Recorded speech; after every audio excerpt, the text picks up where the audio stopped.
Parliament ఎన్నికల్లో Medak parliament అభ్యర్థి నీలం మధు ముదిరాజును గెలిపించాలని దేశంలోని బీజేపీ మతోన్మాద పార్టీని ఓడించాలని చెప్పేసి సిపిఎం పార్టీ సిద్దిపేట జిల్లా కమిటీ ప్రజానికాన్ని విజ్ఞప్తి చేస్తూ ఉంది. ఇప్పటికే సిపిఎం పార్టీ ఇండియా బ్లాక్లో ఉంది. ప్రధానంగా దేశంలో నరేంద్ర మోడీ బీజేపీ ప్రభుత్వం అధికారంలోకి వచ్చిన తర్వాత 10 సంవత్సరాల కాలంలో ప్రజాస్వామ్యం మొత్తం ధ్వంసం చేసింది. ప్రధానంగా రాజ్యాంగాన్ని మొత్తం కూడా రద్దు చేసి ఈరోజు ఎస్సీ ఎస్టీ బీసీల రిజర్వేషన్లు తొలగించాలని చెప్పేసి కుట్రలు చేస్తూ ఉంది. మనుధర్మశాస్త్ర ప్రకారం పరిపాలన చేయాలని చెప్పేసి కూడా ప్లాన్ చేస్తూ ఉంది. అందుకోసం ఈరోజు దేశంలో ప్రజాస్వామ్యాన్ని కాపాడాలని, రాజ్యాంగాన్ని రక్షించాలని, దళిత బలహీన వర్గాలకు అమలు చేసిన రిజర్వేషన్ కొనసాగించాలని చెప్పేసి కూడా సిపిఎం పార్టీ డిమాండ్ చేస్తూ ఉంది.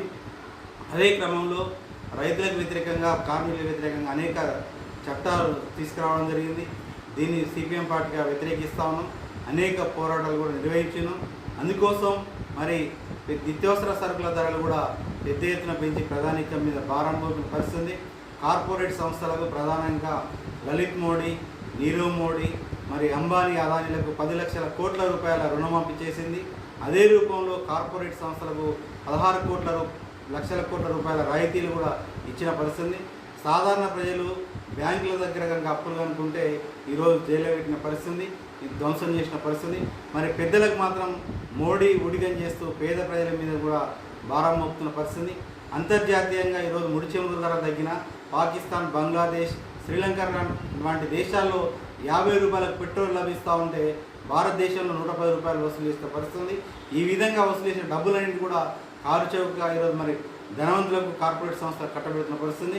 అదే రూపంలో అంతర్జాతీయంగా మరి 125 దేశాల కింద లెక్కిస్తే ఆకలి సూచిలో ఈరోజు మరి 110వ స్థానంలో ఈరోజు భారతదేశం ఉంది. ఈ చిన్న చిన్న దేశాల కంటే వెనుకబడిన పరిస్థితి. అందుకోసం ఇప్పటికైనా ఈ దేశాన్ని కాపాడాలి అంటే మణిపూర్ లాంటి అల్లర్లు ఇతర ప్రాంతాలు పాకద్దు అంటే మరి మనం బీజేపీ ఓడిపిస్తే తప్ప పరిష్కారం కాదు.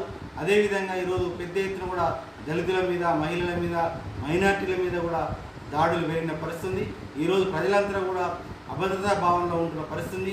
అందుకోసం ఈ దేశంలో మరి ప్రజాస్వామ్యాన్ని కాపాడాలి, ప్రజలంతా శాంతియుతంగా ఉండాలి అంటే బీజేపీని ఓడిస్తే తప్ప పరిష్కారం కాదు. అందుకోసం మరి ఇండియా బ్లాక్ ఇప్పటికే 3 దశల్లో జరిగిన ఎన్నికల్లో ఇండియా బ్లాక్ పెద్ద ఎత్తున కూడా మెజార్టీ రాబోతూ ఉంది. ఇప్పటికే 3 దఫాలు జరిగిన ఎన్నికల్లో బీజేపీ ఓడిపోయిన పరిస్థితి. మరి మిగతా ఎన్నికల్లో కూడా రాబోయే కాలంలో బీజేపీ ఓడించాలని చెప్పేసి మెదక్ పార్లమెంట్ పరిధిలో ఇండియా బ్లాక్ అభ్యర్థి నీలం మధు ముదిరాజును గెలిపించాలని చెప్పేసి కాంగ్రెస్ పార్టీకి ఓటేయాలని చెప్పేసి కూడా ప్రజానికానికి విజ్ఞప్తి చేస్తాము.